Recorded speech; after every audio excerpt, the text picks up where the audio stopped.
शिंदेंनी cabinet मंत्र्यांची बैठक बोलावलेली आहे।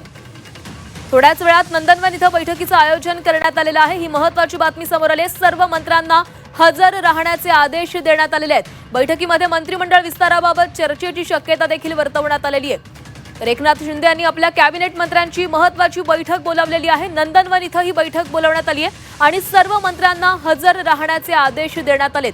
थोड्याच वेळात या बैठकीला सुरुवात होणार आहे।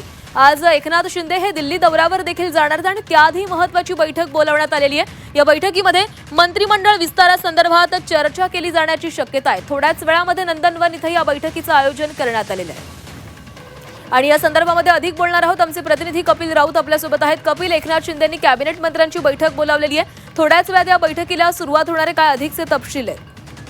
नक्कीच आपण पाहिलं होतं याआधी का एकनाथ शिंदे आज 4:30 नंतर दिल्लीला रवाना होणार आहेत।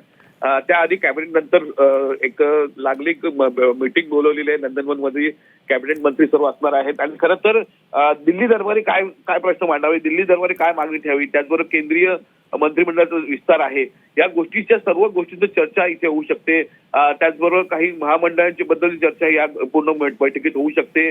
राजगडचा जो तिढा राहिलेला आहे पालकमंत्र्याचा, त्याबद्दल चर्चा होऊ शकते। ह्या सर्व अनेक गोष्टींबद्दल आज चर्चा या मंत्र्यांबरोबर केली जाणार आहे आणि ही चर्चा आहे ही दिल्ली दरबारी पोहोचवण्याची शक्यता वर्तवली जात आहे। या चर्चेनंतर, या बैठकीनंतर एकनाथ शिंदे हे दिल्लीला रवाना होणार आहेत। त्यामुळे या बैठकीला राजकीय खूप मोठं महत्व आहे।